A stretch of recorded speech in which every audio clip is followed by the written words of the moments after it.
Olá, vamos a mais uma aula? Hoje vamos falar sobre a traição. Nós estamos fazendo o estudo do livro As 5 Feridas Emocionais. É possível trair ou sofrer uma traição de diversas formas. Segundo o dicionário, trair significa ser infiel a, abandonar traiçoeiramente ou delatar. O termo mais importante que se associa à traição é o seu oposto, a fidelidade.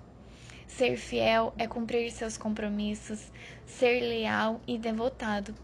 Podemos confiar numa pessoa fiel. Quando a confiança é destruída, podemos ser vítimas da traição.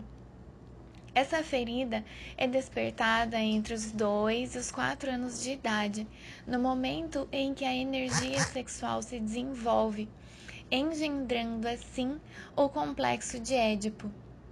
Essa ferida é vivida com o genitor do sexo oposto. A alma que quer trabalhar essa ferida atrai para si um genitor com quem terá uma forte conexão de amor e estabelecerá uma grande atração mútua. Logo, um forte complexo de Édipo.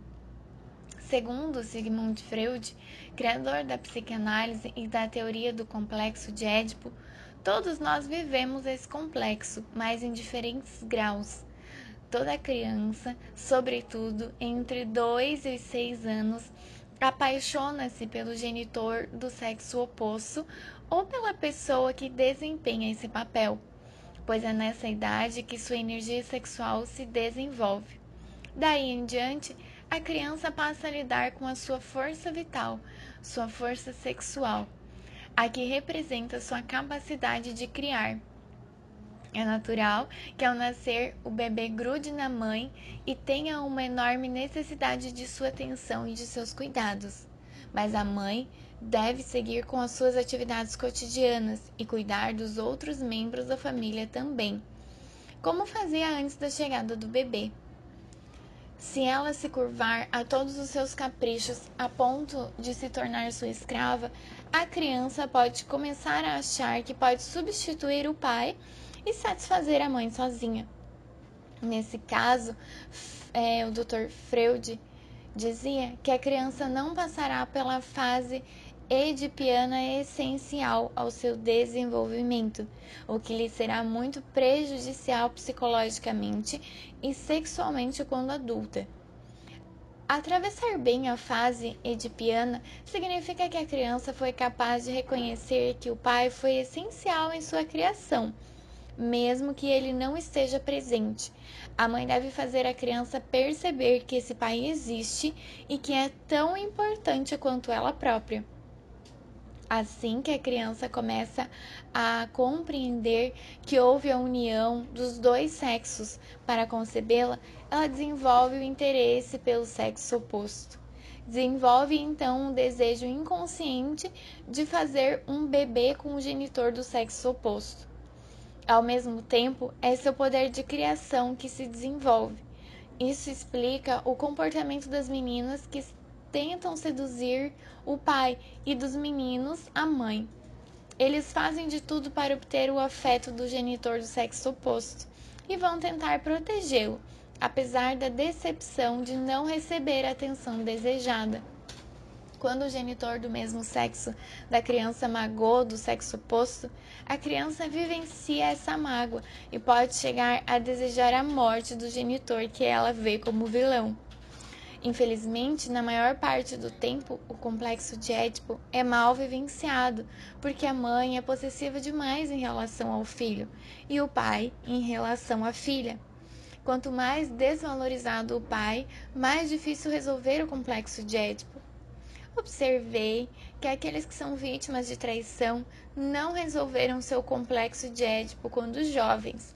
Isso significa que seu apego ao genitor do sexo oposto é muito maior, o que mais tarde afetará suas relações afetivas e sexuais. Eles tenderão a compará-lo o tempo todo ao seu parceiro ou criarão expectativas irreais a respeito de seu companheiro, por causa do que não receberam do pai ou da mãe. No momento do ato sexual, essas pessoas sentirão mais dificuldade de se entregar completamente, pois temerão ser enganadas pelo outro. A alma que encarna com o objetivo de curar a ferida da traição escolhe pais que utilizam a sedução com a criança e que são mais centrados em si mesmos. Esse tipo de pai e mãe faz com que a criança sinta que eles precisam dela, e tudo que a criança quer é que o genitor do sexo oposto se sinta bem. Ela tenta por todos os meios ser especial para ele. Um homem que sofre da ferida da traição me contou que quando criança, sua mãe e as irmãs o valorizavam dizendo que ele só conseguia deixar os sapatos brilhando quando os engraxava, ou o chão da casa limpinha quando varria. Portanto, ao executar essas duas tarefas, ele se sentia especial. Ele não compreendia que era manipulado pela sedução. Este é um exemplo que demonstra como é possível vivenciar inconscientemente a traição quando jovem. Olá, vamos a mais uma aula então? A criança se sente traída pelo genitor do sexo oposto, sempre que este não cumpre sua promessa ou traz sua confiança. Ela vivencia essa traição principalmente em sua conexão amorosa ou sexual. Por exemplo, uma menina experimenta traição sempre que percebe que seu pai se sente traído pela sua mãe. É como se ele a estivesse trocando. Um sentimento de traição pode ser igualmente experienciado quando a menina é ignorada pelo pai depois da chegada de um bebê menino. Quando a criança começa a viver experiências de traição, cria para si uma máscara para se proteger, como no caso das outras feridas. Essa máscara é a do controlador.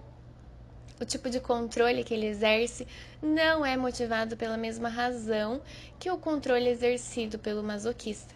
O masoquista controla para não ter vergonha de si mesmo ou para não causar vergonha a alguém. Ao passo que o controlador age para garantir que os compromissos que assumiu sejam respeitados e para ser fiel e responsável, de maneira a se assegurar que os outros cumpram igualmente os seus compromissos. O controlador cria para si um corpo que transmite força e poder e que parece dizer: eu sou responsável, podem confiar em mim. Podemos reconhecer o homem controlador pelos ombros fortes, mais largos que os quadris. Às vezes, essa diferença entre ombros e quadris não é tão grande, mas, como eu disse no capítulo anterior, confie em sua intuição. Quando você tiver a sensação de que a parte de cima do corpo de alguém emana mais energia, provavelmente essa pessoa é vítima de traição. Em contrapartida, se você vir um homem de ombros largos, bíceps vigorosos e peito estufado usando uma camiseta justa para exibir os músculos, pode apostar que esse homem tem uma ferida de traição mais grave. De maneira geral, as pessoas portadoras da máscara do controlador conquistam seu lugar e são muito atraentes. Parece que algo nelas sempre diz: olhe para mim. Também costumam ter mais alguns quilos, mas não se pode dizer que sejam gordas. São qualificadas como pessoas fortes. Não parecem gordas vistas de costa, entretanto, podem ter uma barriga proeminente. É uma maneira de mostrar força. Os orientais chamam isso de a força do Rama. Quero deixar claro que o ganho de peso de quem quer que seja está sempre ligado a uma parte mental dessa pessoa, que julga não ocupar seu devido lugar no mundo. Portanto, o excesso de peso não significa necessariamente a ferida da humilhação, explicada no capítulo anterior. Para o masoquista, o peso é um meio adicional de ser humilhado. No caso das outras feridas, engordar tem a ver com o desejo de ocupar mais espaço. Observe que o escapista e o dependente, que são muito esguios, não querem ocupar mais espaço. Isso ajuda o escapista a se tornar menos visível e o dependente a parecer mais fraco, logo, a conseguir ajuda. Quando o controlador olha para uma pessoa, ele tem o dom de fazê-la sentir-se especial e importante, Seu olhar é intenso e sedutor. A intensidade de seu olhar ajuda a perceber o que acontece à sua volta. O controlador também usa muito os olhos para manter o outro à distância ou para intimidá-lo. Dessa forma, protege-se, dissimulando sua fraqueza, sua vulnerabilidade ou sua impotência. Assim como acontece com todas as feridas, quando uma pessoa possui apenas uma das características mencionadas, sua ferida é menos grave. Reconhecemos o domínio em que uma pessoa é controladora e tem medo de ser traída pela parte do corpo que indica força ou poder. Por exemplo, quando a mulher ou o homem tem quadris largos, a barriga proeminente, como uma boa proteção, isso indica a raiva do sexo oposto, sobretudo no campo sexual. É provável que a pessoa tenha se sentido assediada sexualmente quando mais jovem ou tenha sido vítima de abuso sexual, o que explica essa forma de proteção. Se você se reconhece na descrição física do controlador, mas é uma pessoa introvertida, talvez seja ainda mais difícil se identificar nos comportamentos citados a seguir, pois o controlador que você exerce é dissimulado, logo, mais difícil de aflorar a consciência. Se for esse o caso, as pessoas que o conhecem podem lhe dizer, depois de ler o trecho a seguir, se você usa máscara de controlador.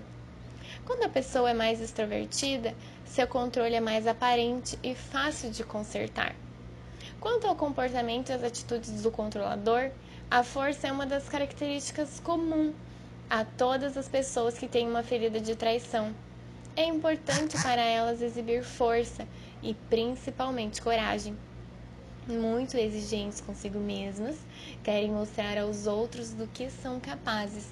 Percebem todo ato de covardia, portanto, falta de coragem como uma traição. Recriminam-se energeticamente quando desistem de um projeto por medo de ir até o fim. Têm muita dificuldade de aceitar a fraqueza dos outros. Como sentem dificuldade de aceitar qualquer forma de traição proveniente delas mesmas ou dos demais, se esforçam ao máximo para ser pessoas responsáveis, fortes, especiais e importantes. Dessa forma, o controlador satisfaz seu ego, que não suporta perceber, que ele próprio seja capaz de cometer uma traição. Não se esqueça de que todas as nossas feridas são expostas para nos lembrar de que, se os outros nos fazem sofrer, é porque fazemos a mesma coisa a eles ou a nós mesmos. E isso pode não ser compreendido nem aceito pelo ego. Se você se reconhece na máscara do controlador e sente certa resistência ao ler essas linhas, é o seu ego que resiste e não o seu coração. Olá, vamos a mais uma aula então? Dia 13. O controlador gosta de chegar com antecedência para garantir o controle de tudo. Detesta se atrasar e não tolera as pessoas que se atrasam, embora isso lhe dê uma outra oportunidade de controlá-las, tentando mudá-las. Fica aflito quando termina uma tarefa fora do prazo ou alguém lhe entrega um trabalho com atraso. Essa dificuldade é vivida em especial com as pessoas do sexo oposto, com quem ele se enerva mais rapidamente. Como é exigente, é comum ele não conceder a si mesmo ou aos outros tempo suficiente para executar determinado trabalho. Para ele, é tão difícil delegar uma tarefa quanto confiar no outro para realizá-la. Será levado a verificar vezes sem conta se aquilo está sendo feito conforme suas expectativas. É igualmente difícil para o controlador mostrar a alguém como fazer algo e esse alguém demorar a aprender. Ele não tem tempo a perder. Então, quando delega suas atividades fáceis ou tarefas pelas quais não será criticado se não forem bem feitas. Eis porque o controlador precisa ser rápido. Ele faz quase tudo sozinho. Quando isso não acontece, ele se dedica a vigiar os que o ajudam. Ele é mais exigente com os outros do que consigo mesmo. Tem a tendência de confiar com mais facilidade nas pessoas do mesmo sexo que ele e de vigiar e controlar mais as do sexo oposto. Ressalto que a ferida da traição é despertada no controlador sempre que ele está na presença de uma pessoa relapsa de seus deveres. O controlador, julgando-se trabalhador irresponsável, não aceita o ócio. Segundo ele, uma pessoa só tem direito ao ócio depois que executa todas as tarefas pelas quais é responsável. Ver uma pessoa sem nada, sobretudo do sexo oposto, que lhe dá nos nervos, qualifica de preguiçosa e desconfia dela. Ele sempre dá um jeito para que todos saibam de tudo que realizou, como procedeu e quanto fez. Assim, veem como é responsável e como podem confiar nele. O controlador detesta não ter a confiança dos demais. Considera-se tão empenhado e talentoso que acredita que todos devem sempre reportar-se a ele. No entanto, não enxerga sua própria dificuldade de confiar nos outros. O controlador resiste a se abrir com quem quer que seja, pois teme que um dia suas confidências sejam todas usadas contra ele. Precisa confiar de verdade em alguém para que este se torne seu confidente. Em contrapartida, é o primeiro a contar aquilo que lhe confidenciaram, porque acredita que tem uma boa razão para fazê-lo. Gosta de acrescentar uma pimentinha ao que os outros dizem ou fazem. Por exemplo, quando uma mãe repreende o filho, o pai controlador, passando ao lado deles, reforça: "Você ouviu o que sua mãe acabou de falar?" O assunto não é da sua conta, mas mesmo assim ele mete o bedelho. Se essa situação acontece com uma menina, há fortes chances de que ela vivencie isso como uma traição, sobretudo quando é a queridinha do pai e este não sai em sua defesa quando a mãe a castiga. Em geral, o controlador gosta de ter a última palavra, e é por isso que sempre tem alguma coisa a acrescentar a tudo ou a quase tudo. Interfere exageradamente nos assuntos alheios. Como é rápido em perceber as coisas que se passam à sua volta e se julga mais forte dos que os que estão ao seu redor, costuma se encarregar de tudo. Acha que deve ajudá-los a organizar suas vidas. Não compreende que age assim para ter o controle. Cuidando dos outros, pode controlar o que eles vão fazer e também quando farão. Quando o controlador se ocupa dos problemas alheios, ele tem a sensação de que os outros são mais fracos do que ele. Esta é uma boa maneira disfarçada de exibir a própria força. Enquanto não acreditar de verdade em sua força, fará de tudo para tentar demonstrá-la aos outros. Por outro lado, o controlador é muito sensível, mas essa sensibilidade não aparece, pois ele está ocupado demais em mostrar sua força. Como já vimos, o dependente cuida dos outros para garantir ajuda e apoio. O masoquista age assim para ser uma boa pessoa e não envergonhar ninguém. O controlador, por sua vez, cuida dos problemas dos outros para não ser vítima de traição ou para certificar de que esses indivíduos corresponderão às suas expectativas.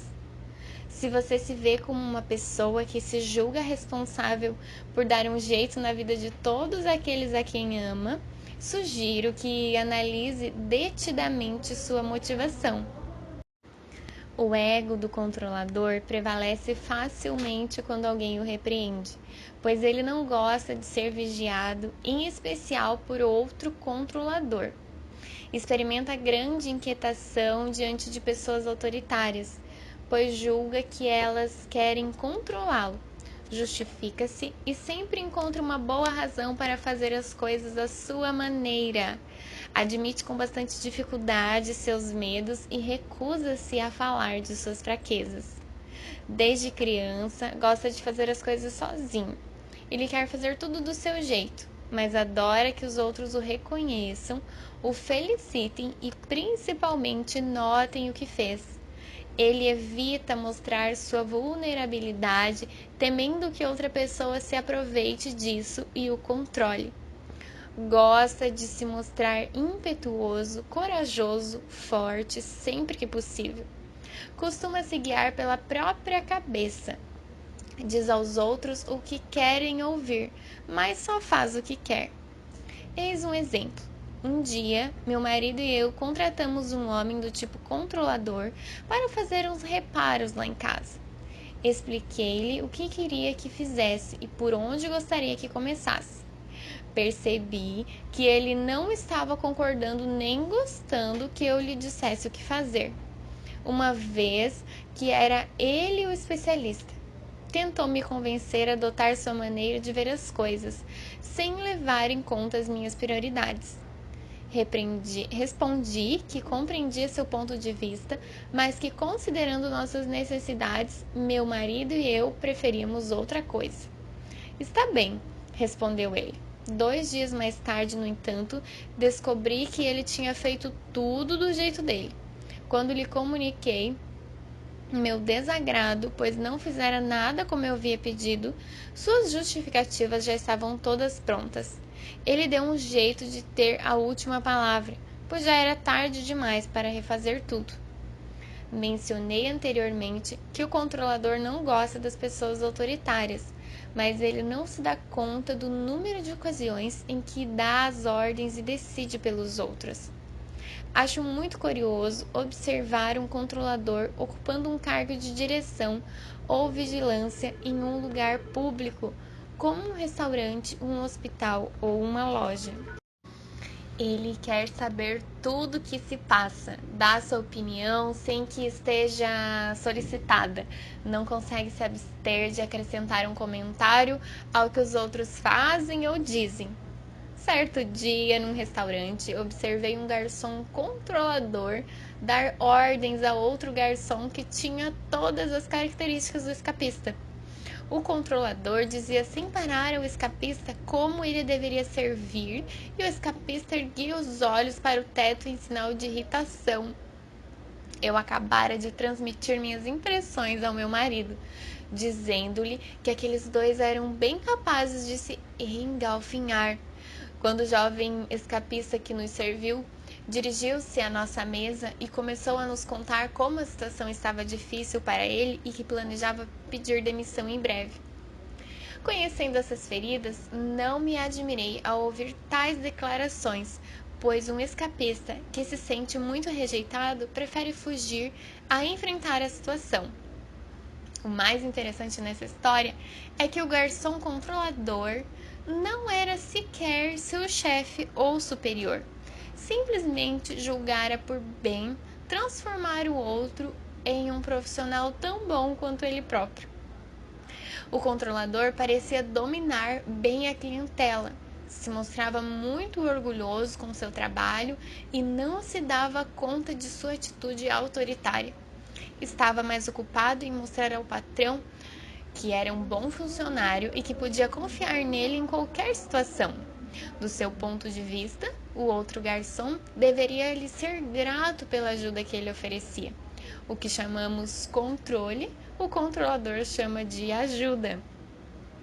Como meu marido e eu comemos muito em restaurantes, quando viajamos, acho bastante útil conhecer os diferentes tipos de ferida, pois isso me ajuda a saber a maneira de abordar os garçons. Por exemplo, sei que se eu fizer uma observação desagradável com um garçom controlador ou lhe comunicar um erro que cometeu, ele começará imediatamente a se justificar, podendo inclusive mentir para salvar sua reputação e não fazer papel de tolo. Se minha abordagem for controladora, não obtenho dele o que quero. Ele precisa sentir que faz as coisas porque quer e não porque ele é imposto. Vivi certas experiências em que o garçom me fazia esperar de propósito só para mostrar quem teria a última palavra. Quando alguém tenta convencer o controlador de uma nova ideia, ele em geral se mostra cético. O mais difícil para ele é ser pego de surpresa, não ter tempo de se preparar. Despreparado, ele corre o risco de não deter o controle e, por conseguinte, ser controlado. Como para ele o fator surpresa é uma emoção difícil de vivenciar, sua primeira reação é retirar-se e ficar em estado de alerta. Ele precisa pensar e estar preparado para toda e qualquer eventualidade. Não gosta que os outros mudem de ideia e ele se veja numa situação inesperada. Mas, quando é ele quem decide, se dá o direito de mudar de ideia a seu bel prazer. Uma mulher com ferida de traição me contou que, quando era jovem, sempre tentava antecipar as reações do pai. Quando ela esperava ser repreendida por ter feito alguma tolice, ele não fazia nada. Quando supunha que ia ser elogiada por suas boas notas escolares, ele brigava sem que ela soubesse de onde vinha sua raiva. Esse exemplo ilustra bem o fato de que sua ferida de traição atraía para ela esse tipo de comportamento por parte do pai. Assim como o próprio pai adotava sua postura. Era como se ele tivesse um prazer magnífico em pegá-la de surpresa, não correspondendo às expectativas. Muito desconfiado, o controlador é rápido em taxar os outros de hipócritas. No entanto, com seu comportamento manipulador, é igualmente hipócrita. Por exemplo, quando as coisas não correm como ele quer, fica furioso e fala mal das pessoas pelas costas para quem quiser ouvir. Ele não percebe nesse momento que está agindo tão mal quanto aqueles a quem critica. O controlador tem horror a quem minta para ele. Prefiro que me batam a que mintam para mim, ele costuma dizer. Ele próprio mente com frequência, mas acredita, no seu caso, que as mentiras geralmente são mais sutis, são necessárias e têm um propósito. Por exemplo, mencionei anteriormente que ele percebe com facilidade as expectativas dos outros e lhes diz o que querem ouvir, fazendo 1000 propostas. Infelizmente, nem sempre consegue cumprir com sua palavra, pois se compromete sem verificar se pode mesmo fazer o que prometeu. Arranja todo tipo de desculpas, chegando inclusive a dizer que não se lembra de ter se comprometido. Olá, recapitulando então, ele arranja todo tipo de desculpas, chegando inclusive a dizer que não se lembra de ter se comprometido. Para os outros, isso é recebido como uma mentira e vivenciado como uma traição. O controlador, por sua vez, não se vê como mentira em tal comportamento. Ele conseguirá explicar essa atitude do seu jeito peculiar. Paradoxalmente, tem dificuldade de aceitar o fato de alguém não acreditar nele. Se não confiam nele, acha que está sendo traído. É para evitar esse sentimento doloroso de traição que ele faz de tudo para que confiem nele. Em minhas oficinas, um grande número de mulheres se queixa do marido que as manipula e as domina, mentindo constantemente. Pude constatar que a maioria desses homens é formada por controladores. Não estou dizendo que todas as pessoas controladoras mentem, mas isso parece mais provável de acontecer com as que têm esse perfil. Se você se reconhece nessa ferida, aconselho-o a ficar bem atento, pois é comum o mentiroso não se dar conta de que mente. Uau! Você pode inclusive perguntar aos que o conhecem bem se tem a impressão de que você às vezes mente. O controlador tampouco tolera as pessoas que trapaceiam. Porém, quando ele mesmo trapaceia, jogando cartas, por exemplo, diz que é para fazer rir ou para se ver se notariam. Se trapaceia em sua declaração de imposto de renda, diz que todo mundo faz a mesma coisa. Além disso, o controlador não gosta de se ver numa situação em que deva denunciar os erros de alguém. Como um colega de trabalho, por exemplo, ele sabe que quando alguém faz a mesma coisa com ele, sente isso como uma traição, por isso não gosta de fazer a mesma coisa com os outros. Há alguns anos, em minha empresa, uma funcionária recém-contratada passava por telefone informações erradas aos clientes. Aquilo aconteceu durante várias semanas, até outra funcionária me relatar o caso. Fui então conversar com um rapaz que trabalhava ao lado dela para saber se havia percebido algo. Ele me confessou que sabia desde o início, mas que dedurar não fazia parte de suas tarefas. Não é difícil o leitor imaginar que a minha parte controladora, que sempre prezou a reputação da empresa, ficou furiosa. Com efeito, a reputação do controlador é muito importante quando alguém faz ou diz alguma coisa capaz de afetar a boa reputação que tenta manter. Ele se sente insultado, pois vê isso como uma grave traição. Será capaz de mentir para obter ou salvaguardar sua imagem. Para ele, ser considerado uma pessoa confiável, responsável e que cuida bem dos negócios é o mais importante. Quando fala de si, não se mostra completamente, só revela o que é bom para sua reputação. Hesita muito em ser avalista de alguém num empréstimo financeiro, pois teme por sua reputação se o outro não pagar. Se após muita reflexão decide ser o fiador de outra pessoa e esta não respeita seu compromisso, o controlador vive o episódio de uma grave traição. Também é do tipo que não gosta de se endividar e quando isso acontece, paga o mais rapidamente possível para manter seu nome limpo. Pude notar que os pais controladores agem mais em função de manter a própria reputação do que visando a felicidade dos filhos. Tentarão convencê-los de que é para seu bem, mas eles não são tolos. Sabem quando os pais pensam mais em si próprios. O pai controlador quer decidir por eles, enquanto aquele que pensa verdadeiramente na felicidade dos filhos procura antes saber o que os faria felizes. As pessoas controladoras não gostam de se ver numa situação em que ficam sem respostas. É por essa razão que prezam o conhecimento e gostam de aprender sobre muitos assuntos.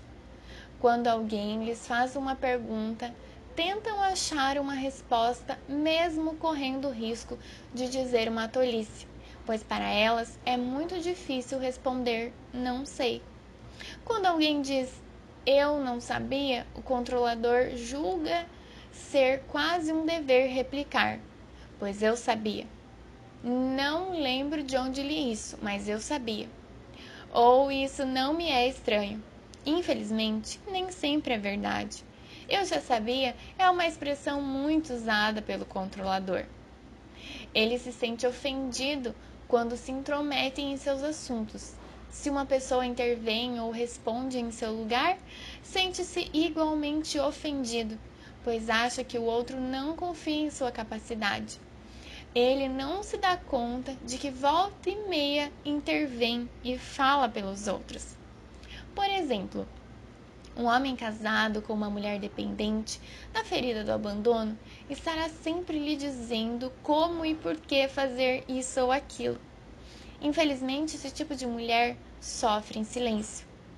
Devo acrescentar que no relacionamento de um casal, quando um dos parceiros é controlador e o outro dependente, o primeiro precisa da fraqueza e da dependência do outro. Ele se julga forte porque controla o parceiro, Mas, na realidade, o que se estabelece é apenas uma forma de dependência. Quando os dois controladores moram juntos, cria-se uma relação de disputa por poder. Todos os exemplos citados são vividos como uma traição por um controlador. Se você está surpreso com isso, é porque sua definição da palavra traição é muito limitada. Trabalhei anos a fio para chegar a essa percepção. Eu via claramente no meu corpo os traços da ferida da traição, mas não conseguia detectar a relação entre o que se passava na minha vida e essa ferida. Minha principal dificuldade era fazer o elo com meu pai, com quem eu vivia um intenso complexo de Édipo. Adorava-o de tal forma que não via como poderia me sentir traída por ele, e principalmente não admitia que podia detestá-lo. Finalmente, vários anos depois, consegui admitir que ele não correspondia às minhas expectativas de homem responsável. Venho de uma família em que as mulheres costumam tomar as decisões e os homens as seguem. Descobri esse comportamento tanto nos meus pais como em meus tios e tias. Concluí que as mulheres assumiam todas as responsabilidades, pois eram mais fortes e capazes. Os homens, portanto, eram fracos, já que não controlavam nada. Na realidade, minha concepção era falsa, pois não é porque uma pessoa não toma decisões que ela é fraca ou irresponsável. Também fui obrigada a redefinir as palavras responsabilidade e compromisso.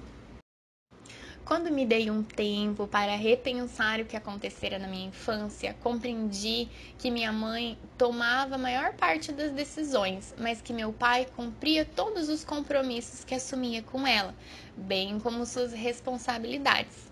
Quando uma decisão tomada por minha mãe tinha resultados ruins, meu pai assumia as consequências daquilo na mesma medida que ela. Logo, era um homem responsável. Para compreender a noção de responsabilidade, atraí para mim um primeiro marido e 2 filhos que eu considerava irresponsáveis e tentei controlar tudo durante muito tempo, até perceber que eu tinha essa opinião geral sobre todos os homens. Isso explica porque eu tinha sempre um pé atrás com o sexo oposto. Aliás, como todo controlador. Para me ajudar a curar minha ferida de traição, atraí para mim um segundo marido, ele também portador dessa ferida. Graças a ele, pude verificar meus progressos e reduzir minha ferida. Constatei então uma grande diferença entre meu comportamento com ele e o que eu tinha com meu ex-companheiro. O controlador também tem medo de compromisso, o que resulta de um temor ainda maior. O medo de faltar com o compromisso. Ele acha que o descumprir o prometido é sinônimo de traição. Julga-se então obrigado a manter a palavra e, quando assume muitos compromissos, sente-se amarrado. Portanto, para não faltar com a palavra, ele prefere não se comprometer. Tenho um conhecido que sempre que precisa marcar algo, exige que outra pessoa envolvida lhe telefone para combinar, apenas por medo de esquecer de telefonar. Mas, se a outra pessoa esquece de ligar, ele poderá entrar em contato apenas para dar a bronca. Ele não compreende que exige demais dos outros. Observando-o, percebo a quantidade de energia necessária para controlar tudo dessa maneira.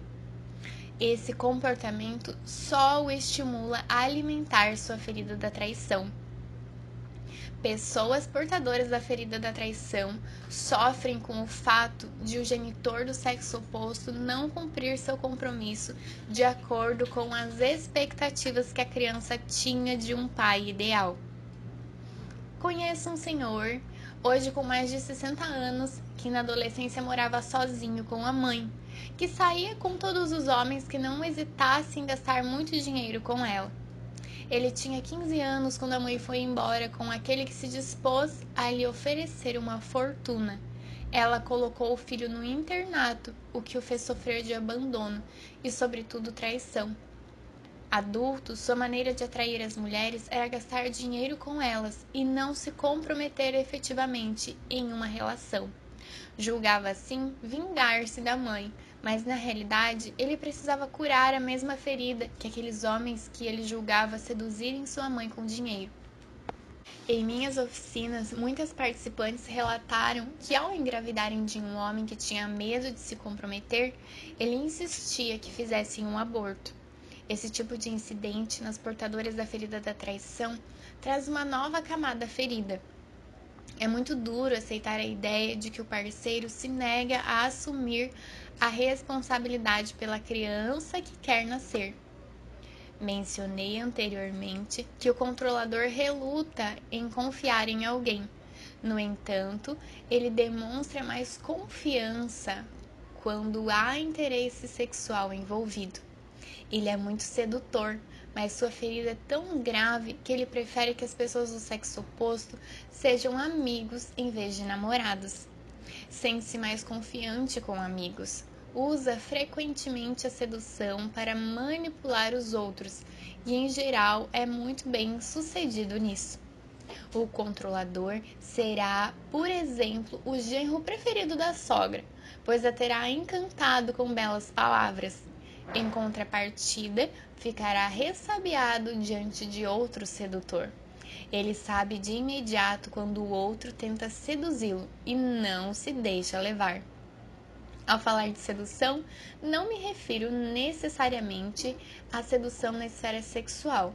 Ele pode utilizá-la em todos os domínios de sua vida. O maior medo do controlador é a dissociação. É o tipo de pessoa que tem dificuldade de aceitar, por exemplo, um divórcio. Para o controlador, essa é uma grande derrota. Se a separação é proposta por ele, é porque tem medo de trair o outro e ser acusado de traidor. Se vem do outro, ele o acusará de traição. Olá, vamos a mais uma aula? Então, nós estamos falando da ferida da traição, do controlador. Além disso, uma separação evidencia que ele não teve o controle da situação. Entretanto, parece que são os controladores que vivem mais separações e rupturas. Se eles têm medo de se comprometer, é igualmente porque têm medo de se separar. Esse medo os leva a atrair relações amorosas em que o parceiro não queira se comprometer. É uma boa maneira de não enxergarem que são eles mesmos que não querem o compromisso. Quando dois controladores vivem juntos e a relação não vai bem, ambos adiam um momento. Quando dois controladores vivem juntos e a relação não vai bem, ambos adiam o momento de admitir que o melhor é se separarem. Para um controlador, estar desassociado significa sentir-se amputado ou isolado do outro. Vamos refletir?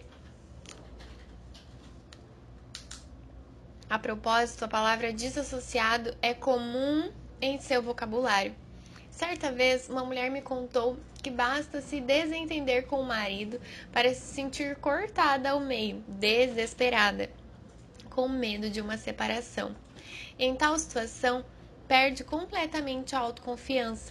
Ela também sofre da ferida do abandono, o que redobra seu medo da separação. Segundo minhas observações, a ferida do abandono se desenvolve na maioria dos controladores antes da ferida da traição.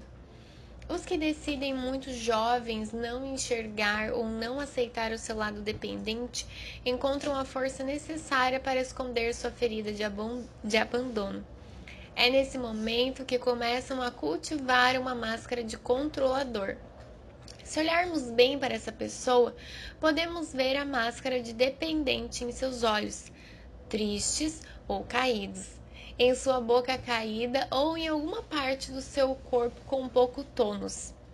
É fácil imaginar a criancinha que, sentindo-se abandonada ou não recebendo atenção suficiente, decide seduzir seu genitor do sexo oposto a fim de chamar sua atenção e, acima de tudo, sentir-se apoiada por ele. A criança se convence de que é tão boazinha e adorável que o pai não precisa se preocupar com ela de uma maneira especial. Quanto mais tenta controlar o pai com essa atitude, mais expectativas ela cria. Quando as suas expectativas não se realizam, ela vive a traição. Torna-se então cada vez mais controladora, veste uma couraça de força, julgando assim que não sofrerá outra traição ou abandono. É o lado controlador que incentiva o dependente a querer ser independente. Em certas pessoas, a ferida do abandono predomina sobre a da traição, ao passo que em outras a máscara do controlador prevalece.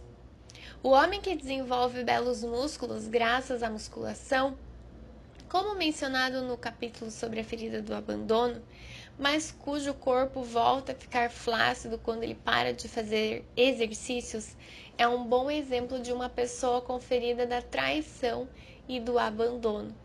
Se você se reconhece na descrição da máscara do controlador, mas não na de dependente, sugiro que não elimine tal possibilidade. Permaneça aberto à ideia de que também pode haver em si uma ferida do abandono. A ferida predominante no corpo é o que usamos com mais frequência no cotidiano. Anos de observação me levaram a concluir que uma pessoa pode sofrer de traição também quando sofre de abandono. Além disso, notei que várias pessoas cujo corpo indica uma ferida do abandono quando jovens começaram com a idade a desenvolver a ferida da traição. O oposto também pode acontecer. O corpo está sempre em transformação. Ele nos indica o tempo todo o que pode acontecer em nosso interior. Você deve ter notado que há vários pontos em comum entre as pessoas que temem o abandono e aquelas que têm medo da traição. Além dos aspectos citados acima, ambos os tipos gostam de chamar atenção. O dependente faz isso para receber atenção e para que se ocupem dele, enquanto o controlador age assim para ter o domínio de uma situação, exibir sua força de caráter e impressionar. É comum vermos o tipo dependente em atores e cantores, mas encontramos o tipo controlador com mais frequência nos comediantes e humoristas, aqueles que gostam de fazer os outros rirem. Os dois tipos de caráter adoram ser o centro das atenções, mas por razões diferentes. O controlador costuma ter a reputação de ser uma pessoa muito espaçosa. Em geral, ele não gosta que seu parceiro ou parceira ocupe mais espaço do que ele. Uma participante das minhas oficinas contou que quando ela e o marido eram sócios nos negócios, tudo ia bem entre os dois. A partir do instante em que ela decidiu trabalhar por conta própria e fez melhores negócios do que ele, embora trabalhasse em outra área, a relação se deteriorou. Transformou-se em uma relação de competição. O homem se sentia atraído e a mulher se acusava de tê-lo abandonado. Outra característica do controlador é a sua acentuada dificuldade de fazer uma escolha quando acha que tal ação pode fazê-lo perder alguma coisa, pois ele não mais dominará a situação.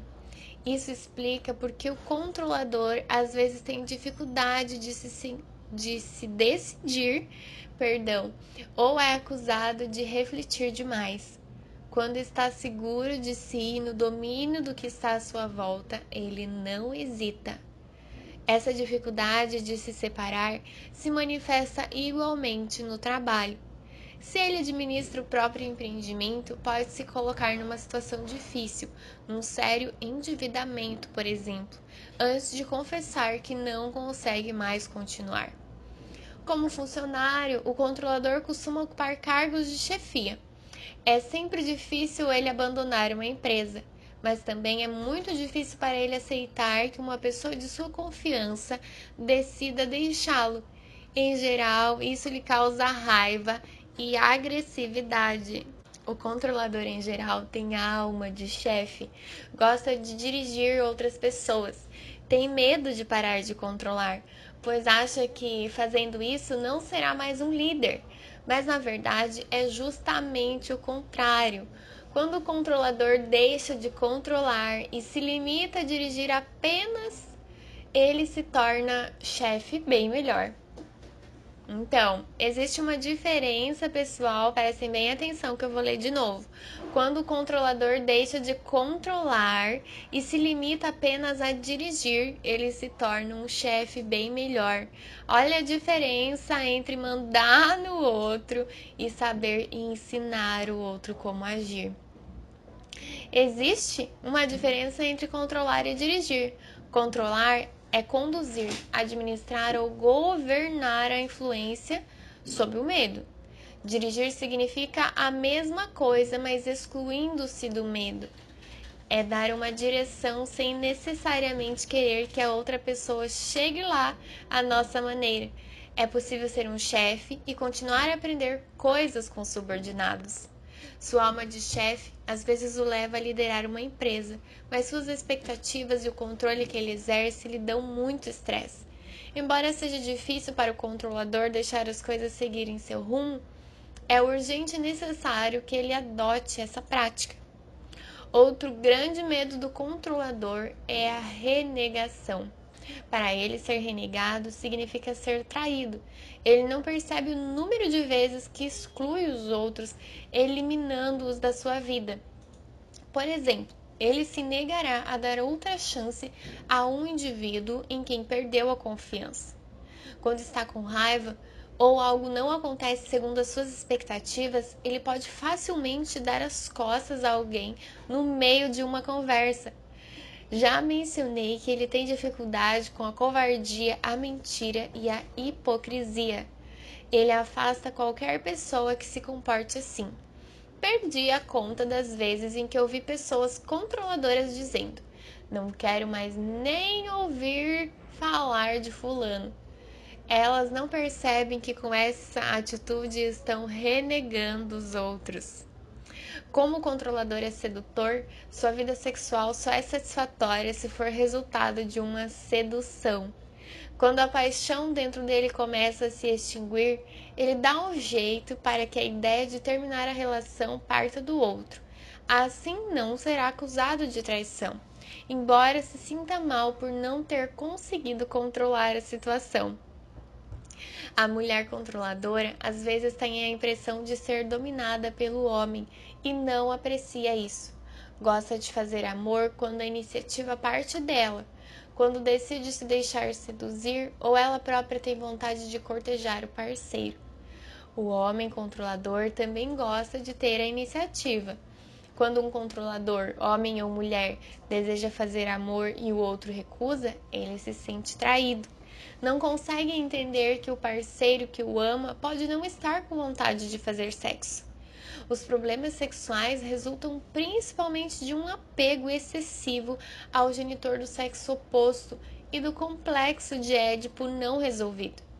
O genitor do sexo oposto foi de tal forma idealizado que nenhum parceiro é capaz de corresponder às expectativas dessa pessoa. Apesar de seus problemas sexuais, constatei que aqueles que sofrem com a ferida da traição têm mais vontade de ter um amante. Não percebem a que ponto alimentam sua ferida ao terem esse desejo, seja em pensamento ou em ação. Olá, vamos a mais uma aula? Dia 16. Logo é comum haver um bloqueio na esfera sexual. Como eu disse no início desse capítulo, o tipo controlador desenvolve uma boa força sexual e, com os medos que cultiva ao longo dos anos, pode bloquear boa parte dessa energia.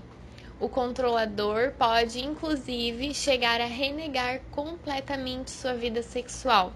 encontrando uma boa razão para justificar sua decisão. Com base em tudo que foi dito nesse capítulo, está claro que a ferida da traição afeta a nossa maneira de nos comunicar. Os temores do controlador que o impedem de se comunicar com clareza são não conseguir convencer o outro, alguém mentir para ele ou ele passar por mentiroso, sentir raiva dos outros ou de si mesmo, abrir-se com alguém, mostrar sua vulnerabilidade ou passar por vulnerável, ser manipulado ou seduzido, ser obrigado a se comprometer. No que se refere à alimentação, o controlador é levado a comer depressa, pois não tem tempo a perder. Quando está muito absorto em uma tarefa importante, pode facilmente se esquecer de comer. Diz, inclusive, que comida não é importante para ele. Em contrapartida, quando decide se alimentar, come muito, podendo até mesmo perder o controle e ingerir muito mais do que seu corpo necessita. Vários controladores acrescentam sal mesmo antes de provar a comida. Certificam-se de ter a última palavra a respeito de sua alimentação e, como fazem durante uma conversa, acrescentam sua pitada de sal. Eis algumas enfermidades e doenças que podem se manifestar no controlador. Agorafobia. A agorafobia, vivida pelo controlador, caracteriza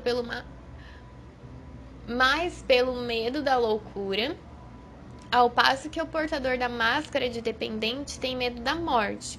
Na verdade, a agorafobia é frequentemente diagnosticada pelos médicos como espasmofilia, problema nas articulações. O controlador é tenso e costuma ter problemas ligados às articulações do corpo, principalmente aos joelhos. Perda de controle corporal. Esse é propenso a ter enfermidades que envolvem a perda do controle de certas partes do corpo, como hemorragia, impotência sexual, diarreia, entre outros. Paralisia. Enquanto em situação de impotência total, pode ser afetado por paralisia. Problemas no sistema digestivo. Tem problemas constantes no fígado e no estômago. Doenças no sistema digestivo. Doenças de natureza inflamatória. É mais propenso do que os outros às doenças que terminam em ite, ou seja, da natureza inflamatória. Essas doenças são vividas principalmente pelas pessoas que, devido ao excesso de expectativas, mergulham na impaciência, na raiva e na frustração. Herpes bucal.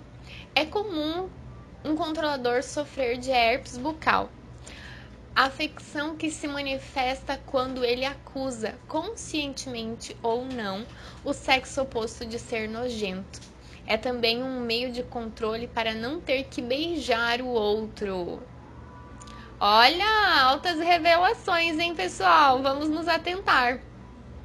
As indisposições e doenças mencionadas podem se manifestar em pessoas com outras feridas, mas parecem mais comum nas que sofrem de traição. É importante compreender que seu genitor do sexo oposto, que gerou em você essa ferida, provavelmente viveu ou ainda vive essa mesma ferida com o próprio genitor do sexo oposto. Nada impede você de checar isso com ele. Fazer nossos pais falarem sobre o que viveram com seus pais quando eram crianças, jovens, costuma ser uma experiência muito enriquecedora. Lembre-se de que a principal causa de uma ferida advém de nossa incapacidade de perdoar o que fazemos a nós mesmos ou o que impomos aos outros. Temos dificuldade em nos perdoar porque, em geral, não percebemos que nos recriminamos. Quanto mais grave a ferida da traição, mais frequente é seu hábito de trair os outros ou a si mesmo, não confiando ou não cumprindo o que prometeu a si próprio. Recriminamos nos outros tudo o que nós mesmos fazemos, mas não queremos enxergar. Ressalto que as características e os comportamentos descritos nesse capítulo só estão presentes quando uma pessoa veste sua máscara de controlador, julgando assim evitar viver a traição. Conforme a gravidade da ferida e a intensidade da dor, essa máscara pode ser usada apenas alguns minutos por semana ou praticamente o tempo todo.